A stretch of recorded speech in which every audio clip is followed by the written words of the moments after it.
वार्षिक 50,000 टंका वार्षिक 50,000 टंका ये गोटे ऐतिहासिक डिसीजन जो कि कोटी ऊर्ध्व माँ भौणी मैंने उपकृत हेले से बाबद में आज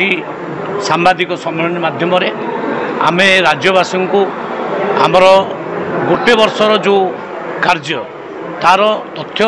लोक मान आगे रखुलु हिसाब रखुलु आमर 12 तारीख ठारू 18 तारीख पर्यंत 20 तारीख पर्यंत वर्तमान 21 पर्यंत आम उत्सव पालन करूँ विभिन्न ब्लॉक माध्यम विभिन्न पंचायत को आमर कार्यकर्ता माने जीवे आ प्रत्येक घरे गोटे गोटे लिफलेट भी देवे आम जहाँ जहाँ कर उदाहरण स्वरूप आम धान 3100 टंका देलु ये ऐतिहासिक डिसीजन भौणी मानू सुभद्रा योजना देलु वार्षिक 50,000 टंका ये गोटे ऐतिहासिक डिसीजन जो कि कोटी ऊर्ध्व माँ भौणी मैंने उपकृत हेले